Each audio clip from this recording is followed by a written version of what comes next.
Today, the deflation factor, the DFA daily to the 15th of July 2021.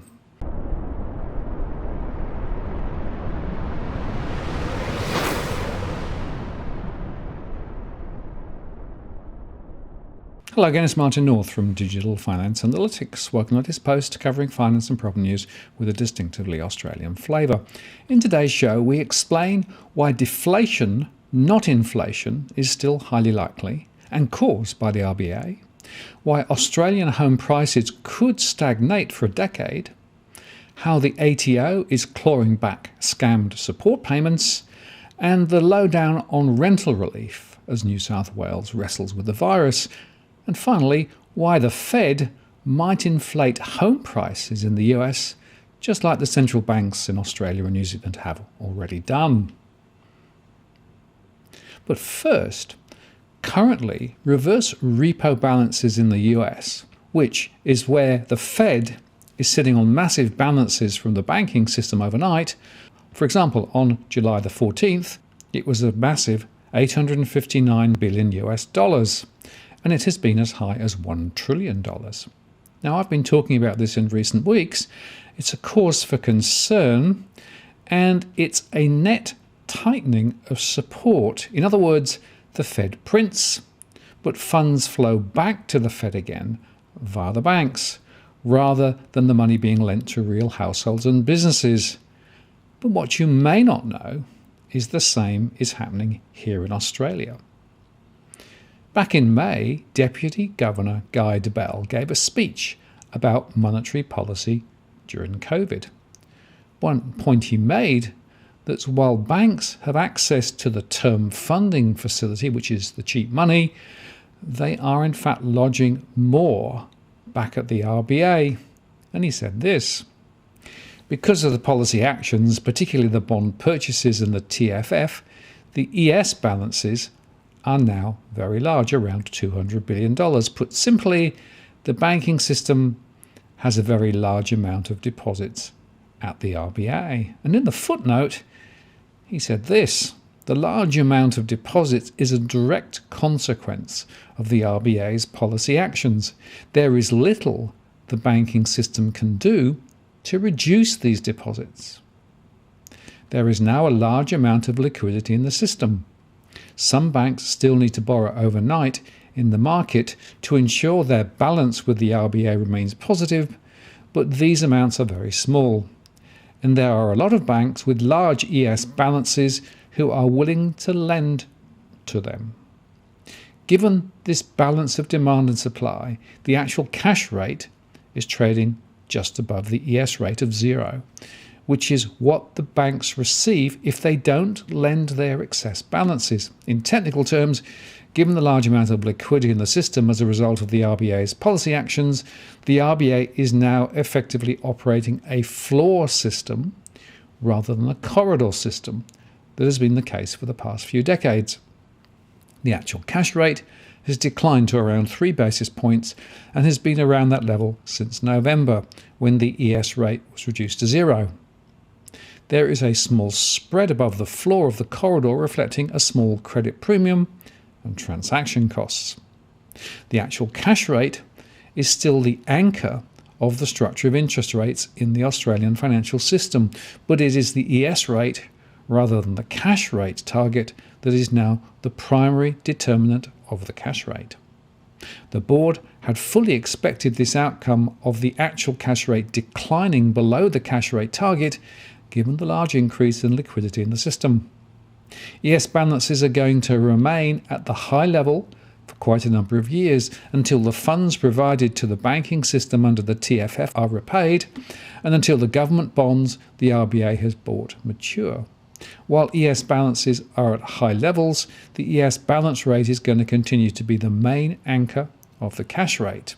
The reduction in the cash rate target and the remuneration on ES balances and the actual cash rate has seen all short-term interest rates in the Australian financial system decline to historically low levels, including the important interest rate benchmark, the bank bill swap rate. The bank bill swap rate has fallen even further because of the availability of low-cost funding to the banking system, and the lower BBSW rate translates directly to lower borrowing costs for the interest rates that reference it, particularly business borrowing rates. Now here is the current state of those balances. The term funding facility is $687.7 billion. That's below the $200 billion which was available, while the spare money parked back at the RBA, earning 0%, is currently, wait for it, $328.1 billion and is continuing to rise. As he says, the large amounts of deposits is a direct consequence of the policy actions. Remember, the TFF is for the next 3 years, so it doesn't need to be repaid until 2024. And the banks pay 0.1% of the balances, which is really cheap money. Now, if you run the tape back to early 2020 as the COVID recession hit and the RBA drove rates down and encouraged the banks to lend, it all went into housing loans, of course. Housing loans apart, though, there was not much demand for credit, so funds flow back to the RBA's account. In other words, the central bank's quantitative easing program, which created a mountain of money, which the banks cannot use, so it simply gets parked back at the central bank. This means the newly printed money disappears from the system, which is, of course, and wait for it, deflationary. As Guy Debelle put it, there is little the banking system can do to reduce these deposits. But this really begs some interesting questions. First, just how and when will the banks pay back that cheap money? And when they do, where does it come from? Perhaps from bond issuance or from term deposits. And second, apart from more housing loans, the consequences of which we've already seen in terms of higher debt and booming prices, why are the banks not lending? The simple answer there is risk. Across the economy, there are higher risk business lending, which is not getting funded. And Debelle also said that ES balances are going to remain at a high level for quite a number of years until the funds provided to the banking systems under the TFF are repaid, that's June 2024 of course, until the government bonds the RBA has bought mature. So this means the RBA has given the banks a 3-year window to negotiate cheap funds from other sources. But to me, this whole story once again reveals the mess that the RBA has made of the QE programs. It's time to turn them off and normalise the economy. And here, as I discussed yesterday, New Zealand is again leading the way. If not, then most likely we're going to see negative rates in Australia as the RBA tries to force the banks to lend.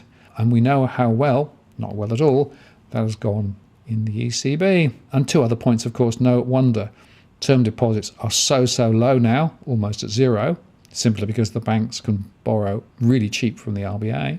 And second, of course, that is effectively supporting the profits of the banking system. So what the RBA has done is to wire in a support mechanism to support the banks to grow their profits, hang the economy. Now, why Australian big city house prices could stagnate for a decade was an article posted in the Daily Mail. Australian capital city house prices could stagnate for a decade, with Sydney bracing for another fortnight of lockdowns. Property market analyst Michael Matusik, the director of Matusik Property Insights, says a very strong run of growth was likely to end next year. After this market peak, the housing market price-wise is likely to settle into a somewhat long period of stagnation, he said.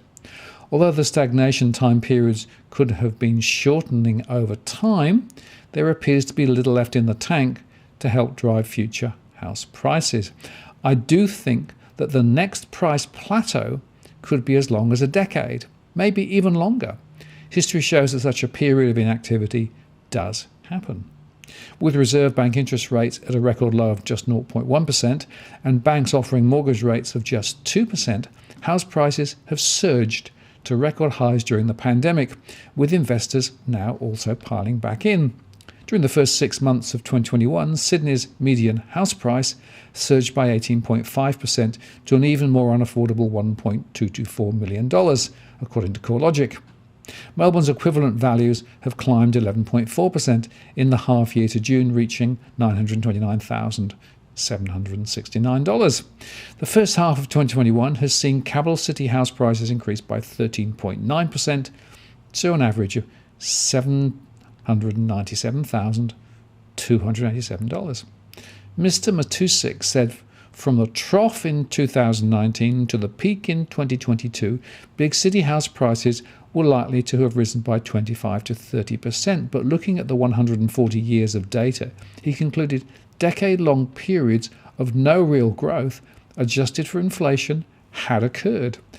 Capital city house prices flatlined from 1975 to 1988 during a period that covered 4 recessions and a drought.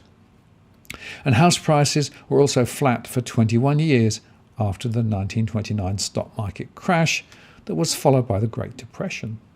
The prolonged closure of Australia's border could also hamper demand for housing, giving investors less of a reason to buy property.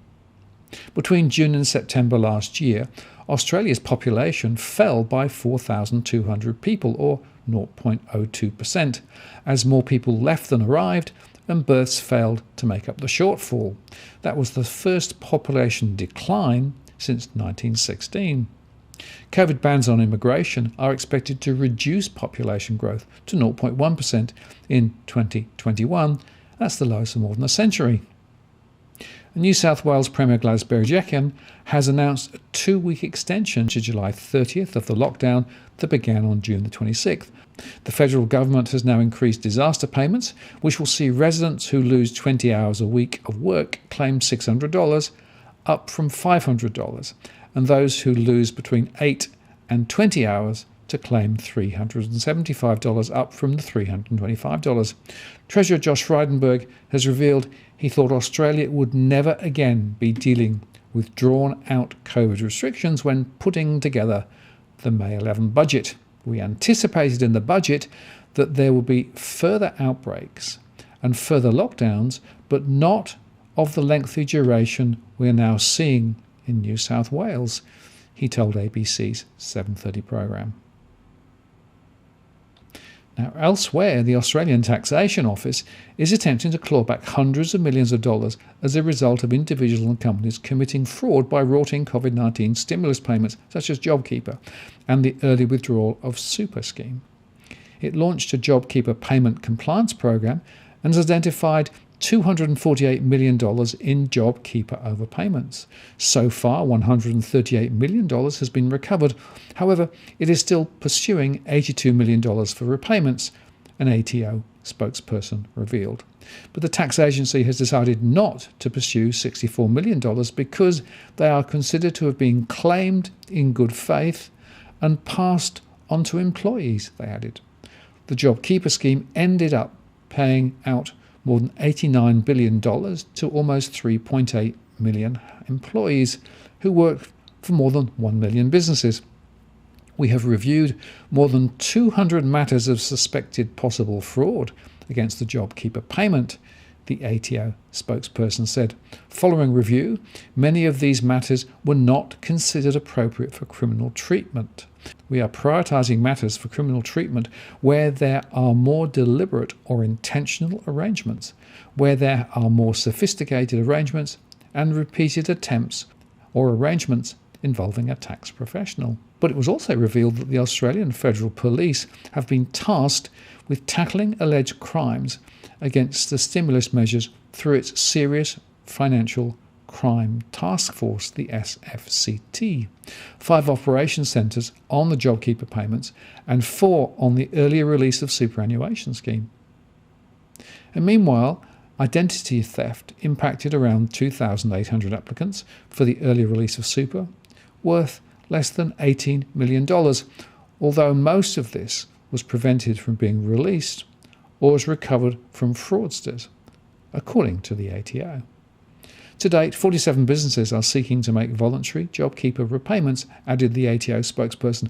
Of these, 33 have paid $159 million, and there's another 14 the ATO are in discussion with for another $66 million, with a total of $225 million to be potentially paid back, they said.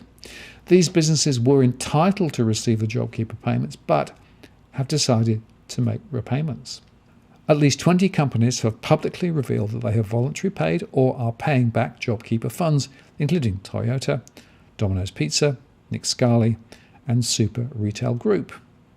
And the ATO also flagged the potential for criminal prosecutions of taxation offences, with 20 investigations completed and 4 ongoing. 2 people have already been convicted for making false and misleading statements against the Taxation Administration Act 1953, while 2 individuals are currently before the courts for allegedly making a false and misleading statement, the ATO spokesperson said. A further 7 briefs of evidence are being considered for criminal prosecution. And we've also issued 6 warning letters in relation to JobKeeper matters. Following investigation of 3 other matters, we assessed that criminal prosecution was not appropriate, they said, and we also applied penalties to more than 115 JobKeeper matters. Some businesses have also been caught out inventing wages to become eligible for the subsidy. Eligible businesses and not-for-profit organisations who employ staff were able to receive between $20,000 to $100,000 in cash flow boosts. The ATO is currently investigating 1 matter for a suspected criminal taxation offence relating to the scheme, its spokesperson said, and around 870,000 businesses were processed as eligible for the cash flow boost as of May 2021, with a total of $35.5 billion in cash flow boost credits applied to eligible lodgements, they added. But the ATO system have prevented around 343,000 ineligible entities from receiving cash flow boost credits when they lodged their activity statements, they said. The ATO has denied around 110 entities due to evidence of schemes and denied around 1,000 entities due to their aggregated turnover exceeding $50 million in relation to the cash flow boost measure. And residential landlords who are in the process of evicting problem renters will be stuck with the unwanted tenancy for at least 60 days as the rental moratorium on eviction comes into effect in New South Wales, according to realtors. If you gave notice to vacate based on rent arrears in the past week, then unfortunately as a landlord you're going to miss out on being able to take action for the next 60 days, said Emily Sim, Ray White Property Management Chief Executive. But tenants can still vacate the property if they want to. So landlords are more negatively impacted by the moratorium, just like last year. New South Wales Minister for Better Regulation, Kevin Anderson, announced on Tuesday a 60-day ban on evictions for tenants who lose at least 25% of their income due to the virus and subsequently fall into rental arrears.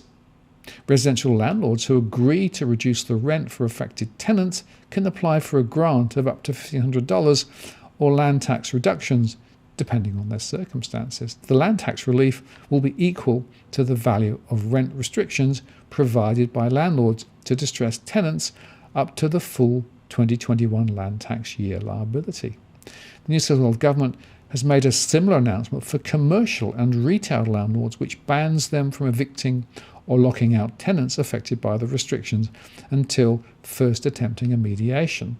Our number 1 priority is the health and safety of our communities, Mr. Anderson said, and this package will provide support for both tenants and landlords, ensuring renters continue to have a roof over their heads while maintaining rental incomes for landlords. Darren Steinberg, who leads ASX-listed Dexus, the nation's biggest owner of office towers, welcomed the measures put in place for commercial leases. This will make it easy for the industry to continue to provide assistance to those retailers most impacted by the current lockdown, he said. We believe it's a fair and reasonable approach that aligns well with our own approach, which has been to support our small to medium retailers through the lockdowns. The CBD had been bouncing back, and although the moratorium has paused, we expect activity to return to previous levels as we exit the lockdowns. However, residential landlords would still bear the brunt of the moratorium fallout despite the shorter duration, Ray White-Sim said. It's still heavily tilted towards the renters. She said the cash compensation was a step up from last year when landlords got nothing, but it will not be enough to tide them over for the duration of the ban.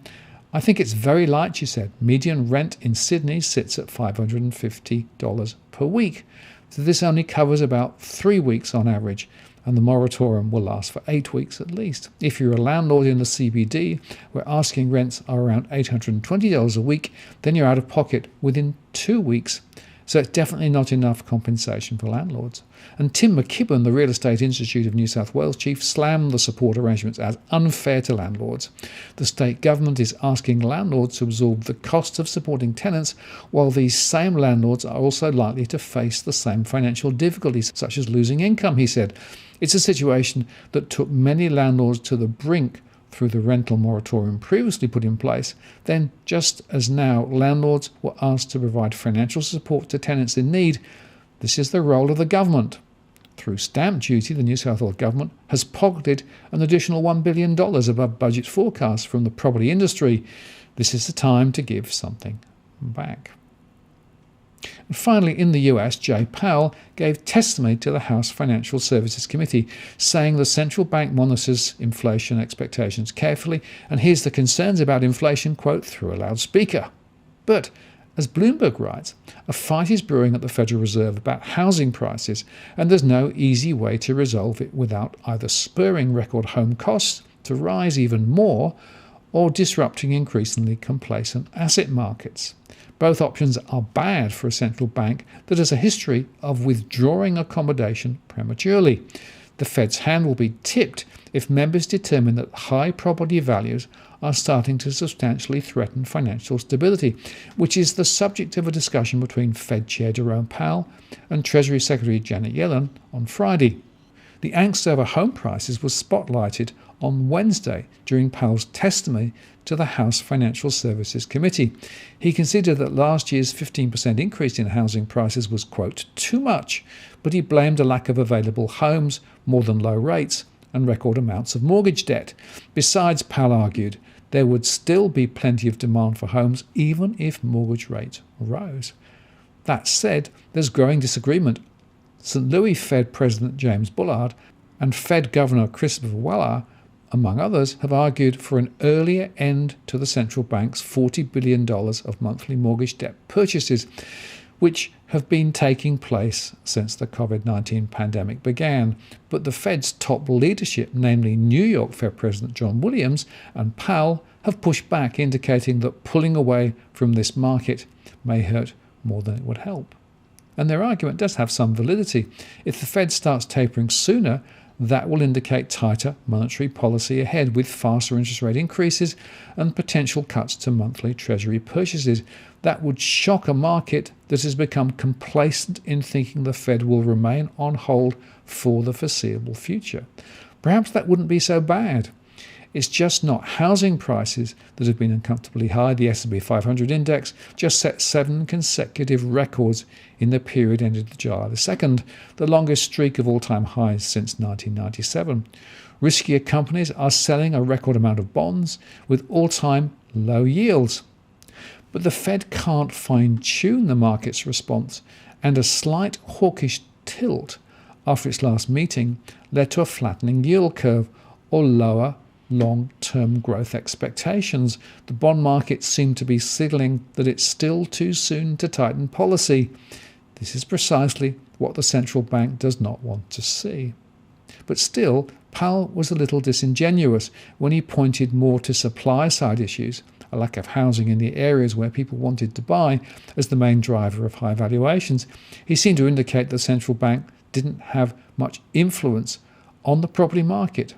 It's hard to buy this argument when US housing debt surged to an all-time high of $10.5 trillion as at the end of March, and banks can't staff their property loan units quickly enough.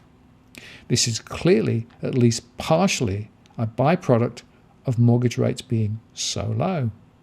The Fed's internecine fight over housing is becoming increasingly public, and rightly so. The central bank's policies are clearly helping to inflate home values and the market for mortgage debt. Some Fed members may think it's worth it to give the economy time to accelerate.